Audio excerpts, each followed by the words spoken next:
Well, good morning, everybody. Thank you for joining me today as you do most days for these devotions. We are in the book of Joshua, chapter 4. I hope you've already read the chapter and written your journal, what God said to you. If you haven't, take a moment to read the chapter. Today I want to talk about the importance of memorials and teaching children. You'll remember yesterday in chapter 3, God parted the waters of the Jordan River so the Israelis could cross on dry land, and it was an incredible miracle. Well, today in chapter 4, after they crossed the Jordan River, he has them collect two sets of 12 stones and builds two memorials.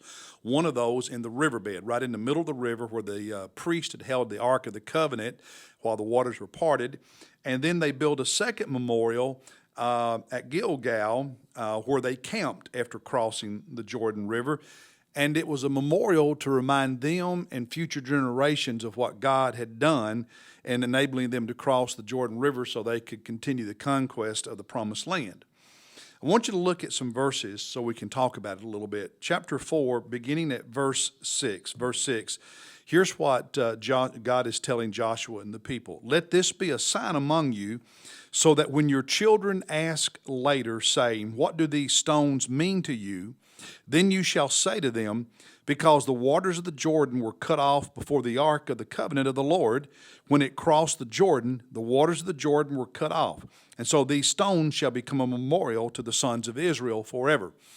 So it was to be a visible, physical reminder of this miracle of God when he stopped the flow of the Jordan River, and an opportunity for them to teach future generations, children, grandchildren, and beyond, about this great work of God. If you drop down toward the end of the chapter, in verse 21, he said to them, it's essentially the same thing, when your children ask their fathers in time to come. So not just, in the near future, but in the distant future. When your children ask their fathers in times to come, saying, what are these stones? And then you shall inform your children, in verse 22, and goes on to talk about what God did in letting them cross the river. I just want to point out today the importance, and this reminds us of it, the importance of, memorials for us. It would be holidays, certain traditions. Maybe there are physical mementos that you have in your family or in your home that become teaching opportunities. Christmas is a holiday that is a teaching moment. Easter is a holiday that is a teaching moment. There are other things, and that's important for us discipling our children, because it's just a regular occurrence that enables them to associate certain holidays, certain memorials, certain physical things with biblical truth. It also highlights the importance of talking, of telling stories, because it wasn't just the stones. They used that as an opportunity to teach their children, grandchildren, and future generations what God did. They repeated the story. And it's important for us as adults to share stories with our children and grandchildren, telling them the stories of what God has done in the past. Not just what God has done in the Bible, but what God has done in our own lives, how he has worked in our own experiences. Our children and grandchildren need to know our faith journey, our faith story. What has God done? You need to be able to tell them stories. That's part of how you disciple your children and your grandchildren.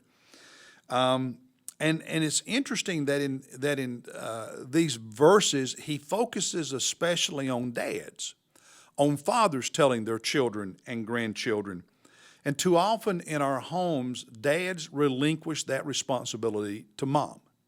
Mom is to teach, but dad, so are you. In fact, God gives you first responsibility of teaching your kids and grandchildren about the things of God, what he's done in your life. So discipleship happens in a lot of places in a lot of ways, but it is supposed to happen in the home with parents discipling their kids. Dads, you in particular, discipling your kids and grandkids by sharing your story of what God's done in your life. Every time you encounter Jesus, you have an experience, share the story with your kids, and having these memorials, these holidays, these special things that help you to teach them on a consistent, regular basis. By the way, Sunday is a memorial, so to speak. It's a weekly holiday that God has built into our routine. And dads, you should lead your family to have a commitment that we don't discuss every week. Are we going to church this Sunday? It should already be a settled issue in your family life that Sunday is the Lord's day and you will be in the house of the Lord, you and your family. It should not even be a discussion. It should be just set in stone as a memorial in your family. I hope you'll take this to heart and do something with it. God bless you. Look forward to being with you tomorrow.